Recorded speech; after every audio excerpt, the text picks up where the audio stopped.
गाना और मौसीकी वगैरह को कैसे हम समझें कि किसे कहा जाता है और कौन सी चीज हराम गाने की हुदूद से बाहर है। अगरचे गाने को अगर हम अरबी अल्फाज में देखें तो इससे मुख्तलिफ अल्फाज से याद किया गया है। कुरान की आयतों में भी मासूमीन ने जो रवायात पेश की हैं उसकी तफसीर में, लेकिन इसे अरबी जबान में गाने को गिना कहते हैं। और रिवायात में जब अल गिना की बात हुई तो गिना और अल गिना में भी एक फर्क है कि गिना जो है मुतलक गाने को कहते हैं। अल गिना जो है वो खास गाना है जो लहव लअब से, जो रक्स और सुरूद की महफिलें हैं उनमें जो जिन अंदाज से और जिस तरीके से किसी चीज को गाया जाता है, ये इसको गिना कहते हैं अरबी में, और उर्दू में उसको गाना कहते हैं। अब यहाँ पे जो उलमाए फिक्र ने बात की है कि गाने से मुराद क्या है, तो उन्होंने कहा है कि दो चीजें अगर किसी सुरीली आवाज के अंदर, हर सुरीली आवाज हराम नहीं है, लेकिन वो आवाज कि जिसमें दो चीजें कंबाइन हो जाएं, बाज फुकहा कहते हैं अगर एक चीज भी हो तो वो हुर्मत का फतवा आएगा। अलबत्ता इस पे हम बाद में बात करेंगे कि वो कौन सी अदिल्ला हैं आयात और रिवायात की रोशनी में कि जिससे इस फेल की हुर्मत साबित होती है और नौज़ुबिल्लाह इंसान जहन्नम जाने का मुस्तहिक बन जाता है या अजाब खुदा का मुस्तहिक बनता है। वो कुरान की सही। आयतें बाद में पेश करेंगे, लेकिन अभी मैं इतना बताना चाहता हूँ कि फुकहा की दो राय हैं। एक राय ये है कि अगर दो चीजें जमा हों, एक कहते हैं तरजीह सौत, यानी फिक्र इस्तिलाह में गले में आवाज का लहव लाभ वाले जो तरीके हैं उस तरह फेरना, अगर ये है तो इसमें ये गाने की एक जो है ना, हराम गाने की एक चीज क्वालिटी उसमें मौजूद है। दूसरा सही। है तर्ब, यानी अगर वो आवाज इस अंदाज से गले में फेरी जा रही है जैसे लाहव लाभ के जो लोग हैं जो गाना गाते हैं, जिसमें जो हराम काम करने वाले लोग हैं और इस फील्ड के लोग हैं, उस गले में आवाज फेरने से अगर मस्ती की कैफियत पैदा होती है, नशे की कैफियत जिस्म में पैदा होती है उस आवाज से, ना कि अल्फाज से, तो ये दो इसको कहते हैं तर्ब। यानी एक तो तरजीह हो इस फिक्र इस्तिलाह में आवाज खास अंदाज से गले में फेरना जैसे अहले लाह वो लाभ फेरते हैं, और फिर उसी आवाज से मस्ती की कैफियत, उस आवाज के उतार चढ़ाव से खास अंदाज से मस्ती की कैफियत पैदा हो जाए। और इसकी मजीद वजाहत के लिए बाज़ उलमा कहते हैं कि वो बंदा जो खास अंदाज से आवाज फेर रहा होता है उसके हाथों में उंगलियों में हरकत शुरू हो जाती है,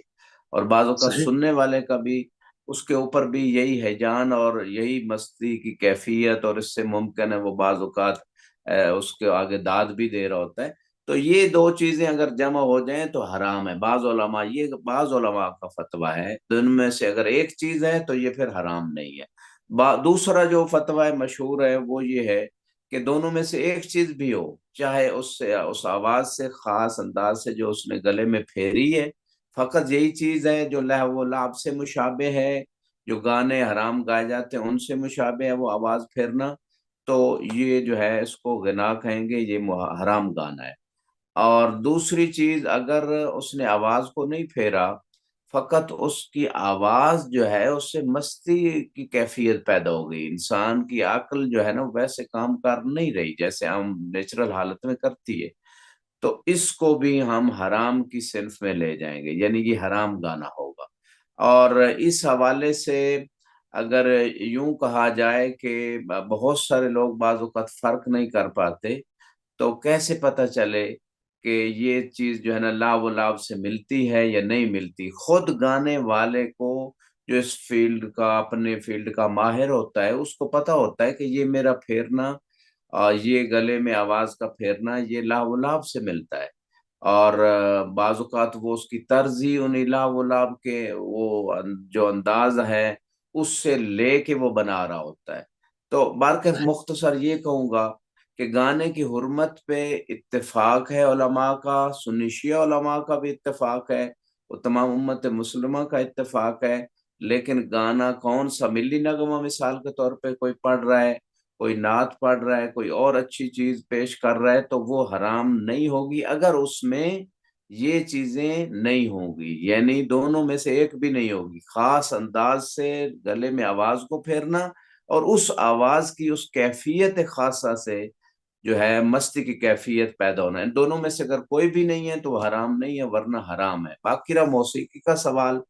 کہ موسیقی گانا اور چیز ہے، موسیقی دوسری چیز ہے۔ موسیقی وہ مختلف آلات کے ذریعے سے پیدا کی جاتی ہے۔ موسیقی کی بھی دو قسمیں، ایک حلال موسیقی، ایک حرام موسیقی ہے۔ حلال موسیقی کی اگزامپل دوں گا، جیسے فوجیوں کو جو ہے نا وہ جوش دلانے کے لیے کچھ طبل ٹائپ بجائے جاتے ہیں، تو اس کو حلال کہا گیا ہے۔ اور وہ موسیقی کا وہ انداز، وہ موسیقی یا وہ انسٹرومنٹس کہ جو موسیقار لوگ،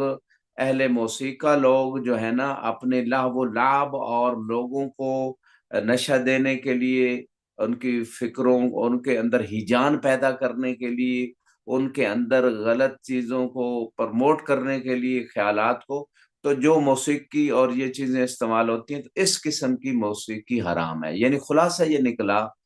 کہ گانا یا موسیقی یہ دونوں چیزیں، بعض اوقات فقط گانا ہے موسیقی نہیں ہے، بعض اوقات فقط موسیقی ہے گانا نہیں ہے، بعض اوقات دونوں کو کمبائن کر دیا گیا، گانا بھی صحیح. ہے ساتھ موسیقی بھی ہے۔ تو ان دونوں کے حرمت کا معیار ایک ہی ہے کہ اگر وہ لہو و لعب کے جو محفلیں ہوتی ہیں، جو اس فیلڈ کے خاص فنکار و گلوکار ہوتے ہیں، اگر اس انداز سے جو ہے نا موسیقی بھی وہی ہے اور موسیقی کا انداز بھی وہی ہے اور اسی طرح گانے کا انداز بھی وہی ہے، آواز کو پھیرنا گلے میں اور اس سے مستی کی کیفیت پیدا ہو، یہ اگر چیزیں جمع ہو جائیں یا ان میں سے ایک بھی ہو تو وہ فعل حرام ہے، ورنہ حرام نہیں ہے۔